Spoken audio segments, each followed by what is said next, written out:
Good afternoon, everybody. Okay, I hope you're well and managing to keep occupied during this difficult time that we're in. It's difficult not getting to the golf course, not being able to practice, not meeting friends, and not meeting our fellow members. So I thought it would be good to take this opportunity to help you work on your golf performance.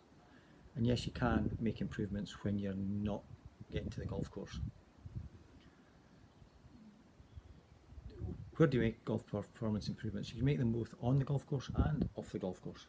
On the golf course, some of the decisions that we make, the strategies that we adopt, our ability to let go and just accept the outcome is a key one. And not to be influenced by the outcomes that we have on the golf course, not allowing those outcomes to affect our demeanour and our attitude on the golf course.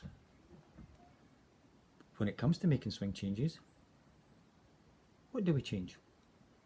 Why are we changing them? And what do those changes give us?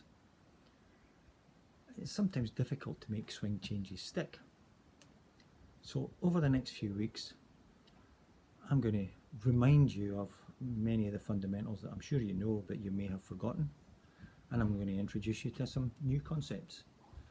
Hopefully all to improve your golf performance when we get back on the golf course. Okay, so let's start with a hammer.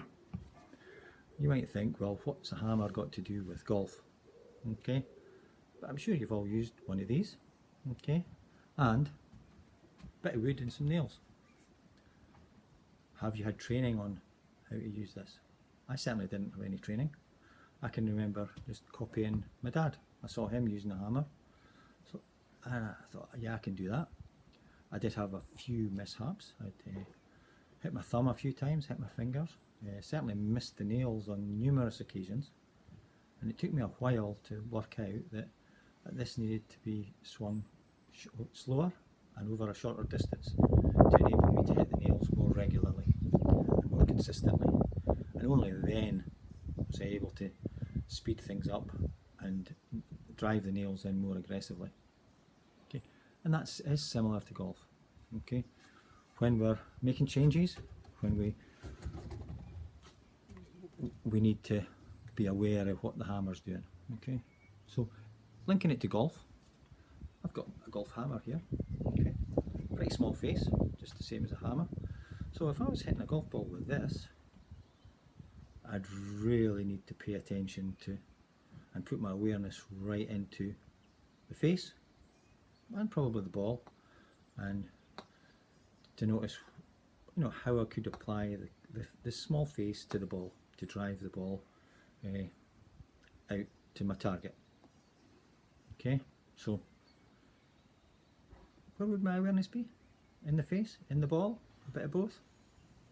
And would I be able to make big long swings with this? Probably, but it would take a lot of practice. Okay, so I'm going to set you a challenge. Okay, over the next couple of days, before we get together again, I'll let you use a golf club though, and won't bother with the hammer. So using the golf club, I want you to hit some short shots, short swings, slow swings, and notice what bit of the golf ball you make contact with, what bit of the club face is making contact, and what orientation is the club face in. Okay, somebody's using a hammer. Yeah, on cue, perfect. Yeah. Okay, so short swings, 2 foot back, 2 foot through. What bit of the ball are you making contact with, and what bit of the club face is making contact, and what is the orientation? Okay, so let me show you that 2 foot back swing. 2 foot back, 2 foot through. Okay, 2 foot back, 2 foot through. 2 foot back, 2 foot through. 2 foot back, 2 foot through. Okay, so just as I've said, what about the ball, what about the club face, and what is the orientation of the club face? Okay, see what you notice, see what you become aware of, and just see what feedback you get.